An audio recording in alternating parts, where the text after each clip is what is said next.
What is going on, everyone? Anthony here, and welcome back to another video here on Let's Talk Resident Evil. And in this video, I will be discussing the Capcom 40th Anniversary Showcase that went down the other day, as well as some upcoming content right here on the channel, so stay tuned for that. So let's get right into the 40th Anniversary Capcom Showcase stream.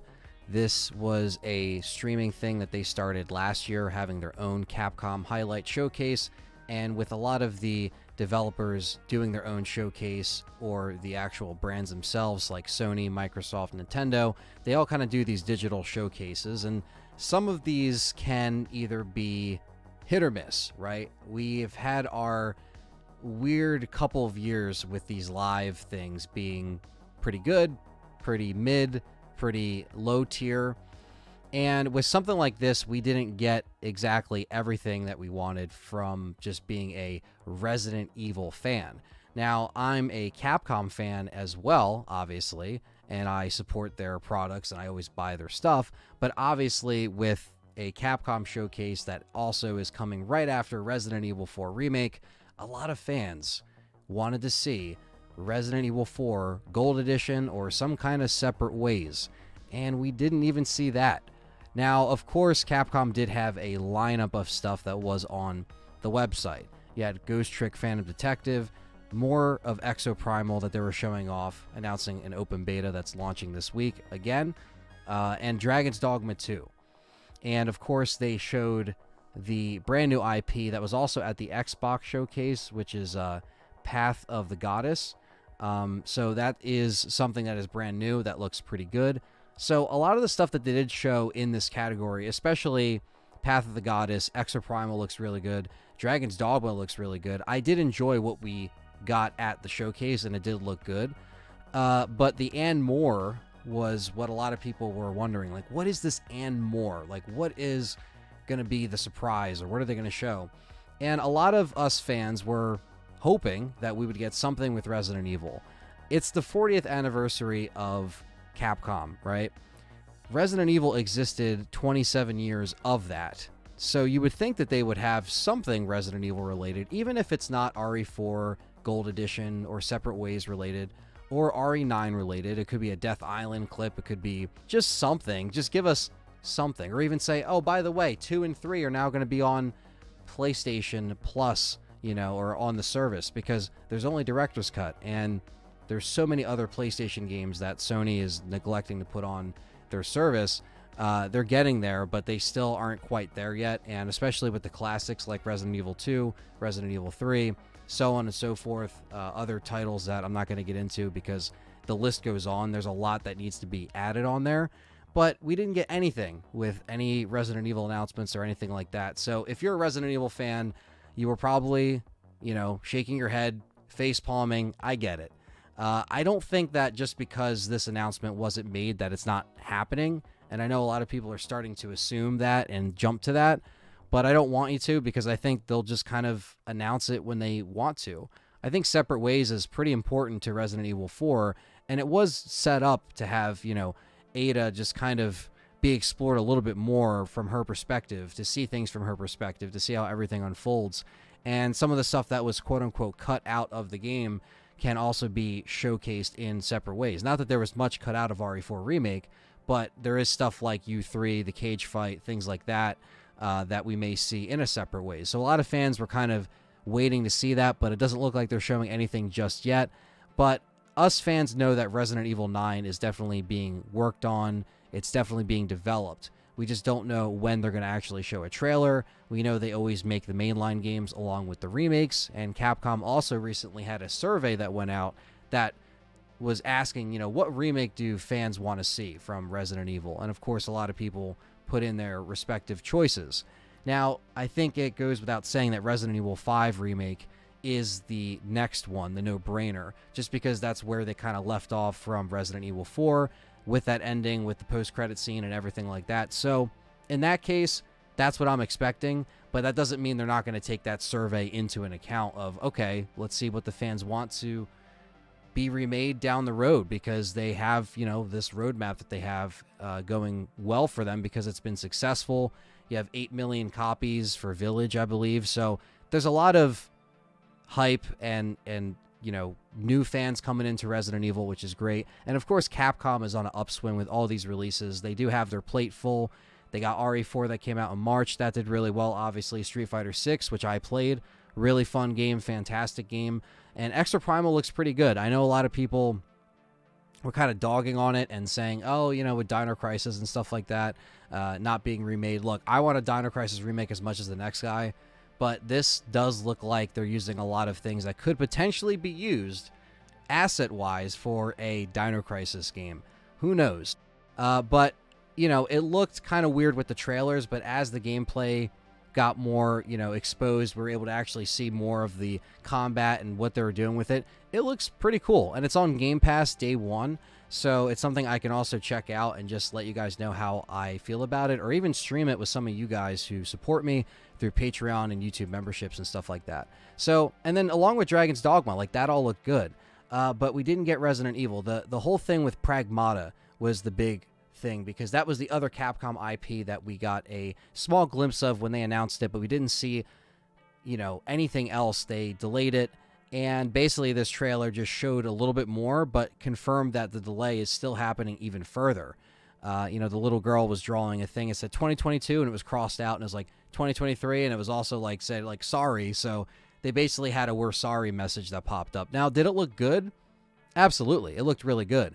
But they just wanted to delay it further with the other release schedule that they probably have, and they're just kind of waiting to release it when it's ready, when it's done, and that's the release date at this point, when it's done.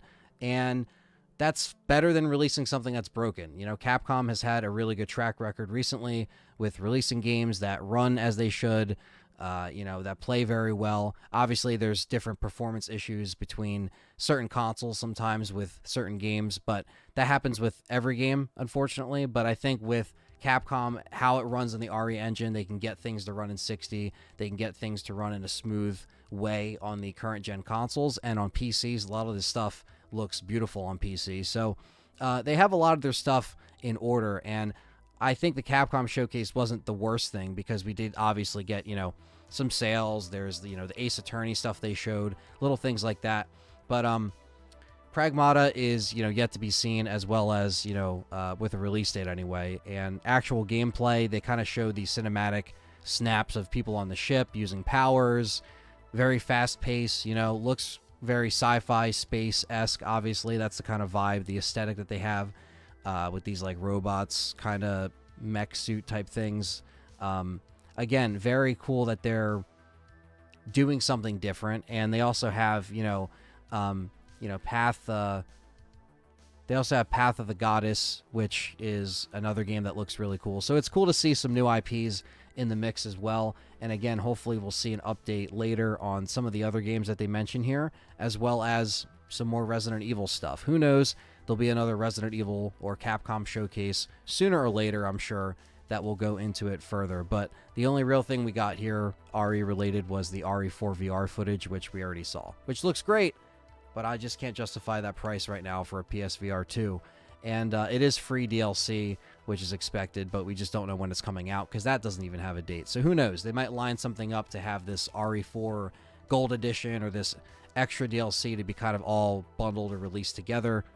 We'll see what happens. So some updates that are going on this week. When you see this video, I will be leaving for the UK. I will be gone for a week, going on a little trip yet again for part 2 for the Resident Evil Challenger Meetup 2023.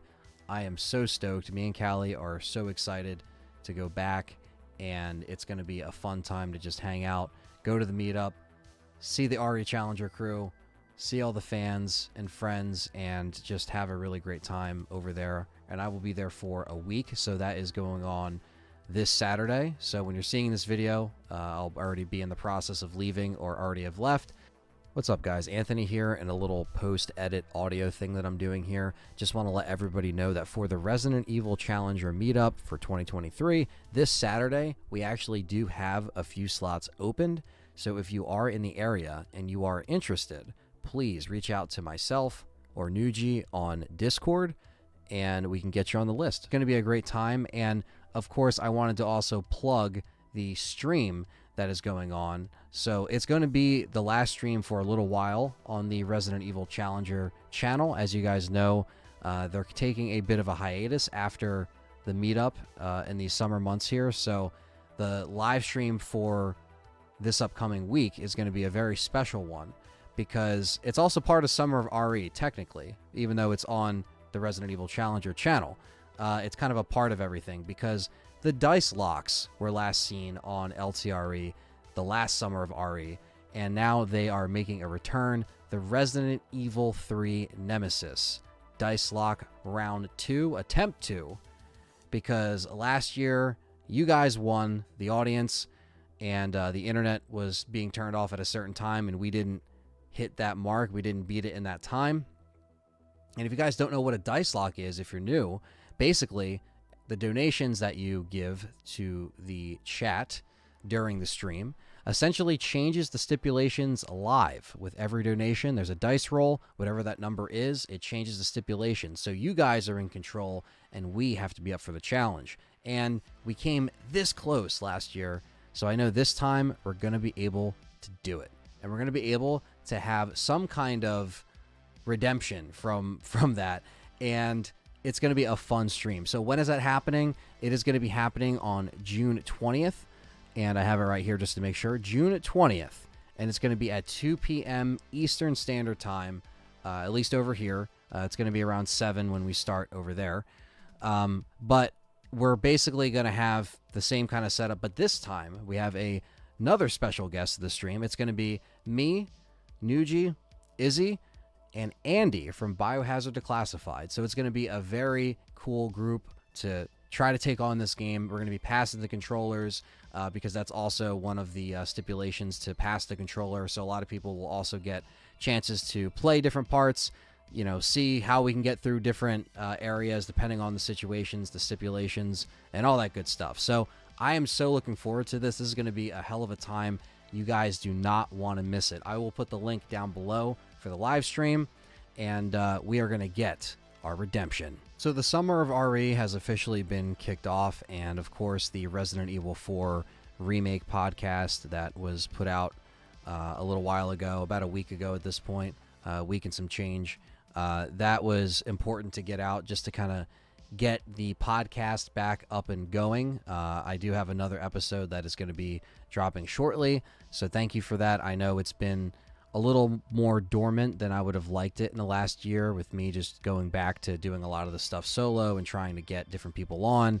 So I'm trying to get that flow back for the podcast, and you know, I know that there's a lot of untapped content that I haven't done on the podcast that I am going to be getting done.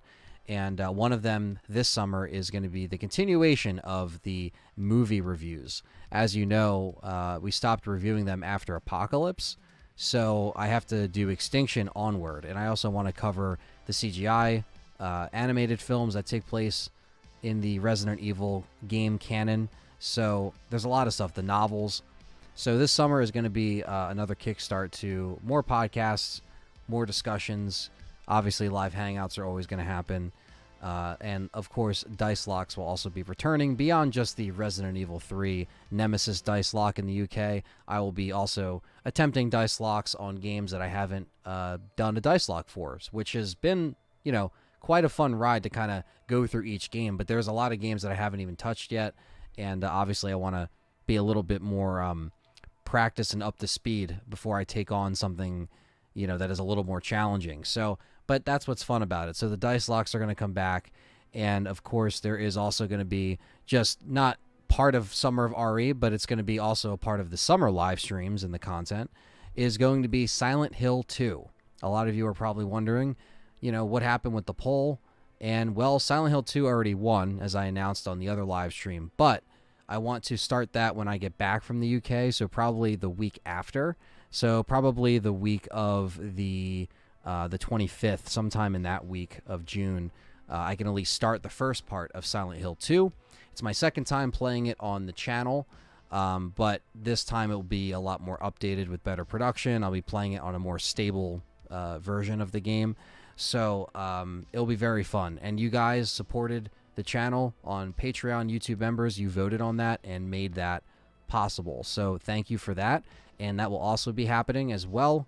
So just part of the summer content as I get back. So I just want to give you guys a little bit of a roadmap, let you know that there is content that will be coming. There's some video ideas that I'm also going to be working on that are a little bit more bulkier videos, but will be part of the Summer of RE series.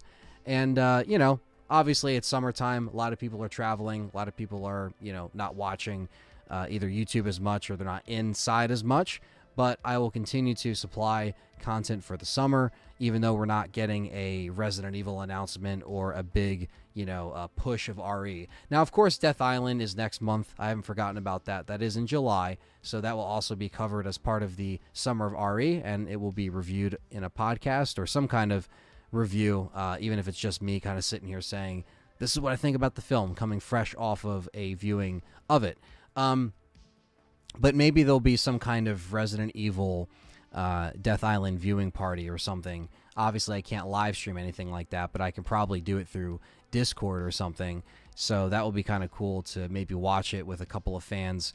You know, stay tuned for more info on that, because I'd like to make something like that happen. Since it's not really getting a movie theater release or a theatrical release, you know, we might as well just kind of get the Blu-ray, the 4K, the digital version, and watch it however we want, with whoever we want. So we'll make it work. But yeah, so some content to kind of plan out the summer and just kind of have a good time. And, you know, obviously it felt really good to get the Resident Evil 4 remake review out there, because obviously it was, you know, a long process to get that together and to really make it a good one for you guys. And obviously the era of RE4 isn't completely done. There's still a bunch of videos and different topics that I would like to talk about that kind of spawned from playing that game a bunch and kind of experiencing it and having things kind of pop up in my head where I'm like, oh, okay, that would make a good idea for a video. Or, you know, okay, let me dive deeper into this. Let me make this more of an expanded kind of video. So I'm going to be trying some different things, but I'm also going to try to document some stuff when I'm in the UK as well. That would make for a cool little video, and I'll probably recap it in a podcast when I get back. So that's it, and that's that, guys. So thank you for watching this little video here, and I will catch you guys when I get back from the UK. So take care, and hopefully I will see you guys on June 20th for the Resident Evil 3 Nemesis Dice Lock stream. Link down below. Don't forget to smash that like button, subscribe if you're new, and stay tuned as the Summer of RE continues.